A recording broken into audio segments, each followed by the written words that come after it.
What up, YouTube?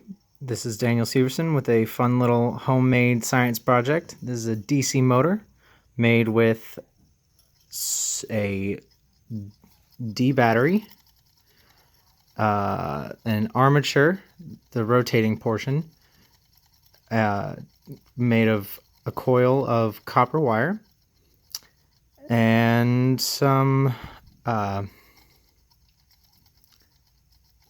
neodymium, I'm not sure how you say that, magnet coins. So, the way this works is there's a completed circuit between the copper coil armature, the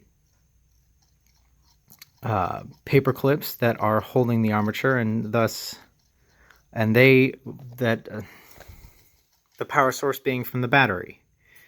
Hence, I have on each side of the battery the paper clips attached such that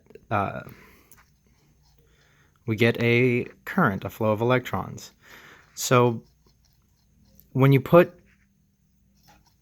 current into a magnetizable material,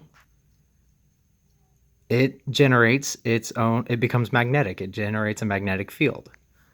So then, by placing another magnet, typically a permanent magnet, in proximity, you have the two magnetic fields interacting, which is how a motor works. Now, it took me a bit to get this to work. I tried a couple of different things. I tried using electric tape, and it was too messy. I don't know if my tape was too old or something along those lines. And then I also tried some little crafts magnetic squares that actually look pretty similar to this thing.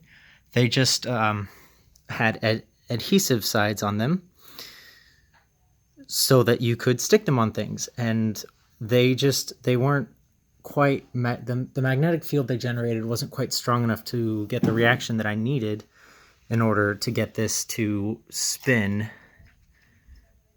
and just function generally like you would expect.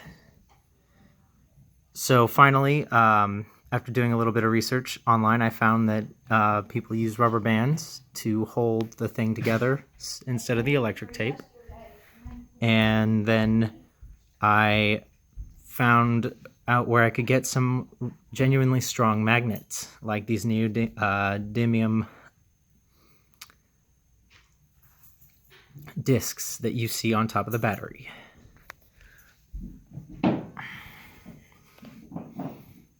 Now, the other problems that I have are that my paper clips, my stators, I believe, well, they went through a couple of different transformations before they reached this point. So, and I did not have the best materials to work with, so they are not perfectly straight like you would expect.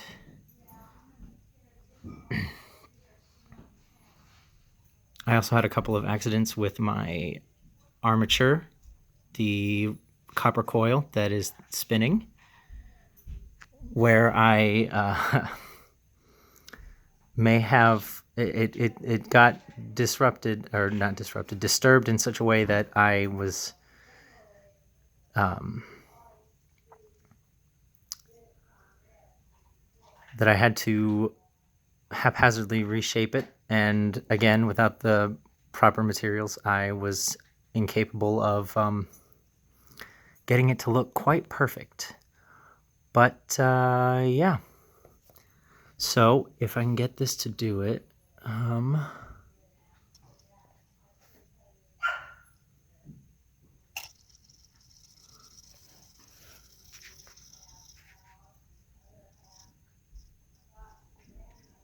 not sure it's going to do it for me right now. Though perhaps it did, and I just haven't. Oh, you can see it just barely. little arcs coming off of the coil, and what that is indicative of is a broken circuit. And the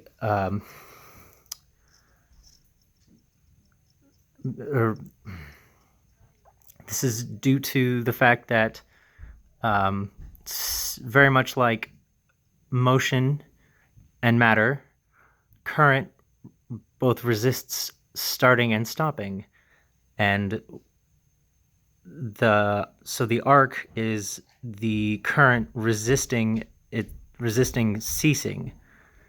It's the reactive force from the loss of current flow. Anyways, yeah, it's not perfect, but it definitely works. It does the job. Thanks for watching. If you have any comments or questions, please feel free to post below, and I'll catch you guys later. All right, peace.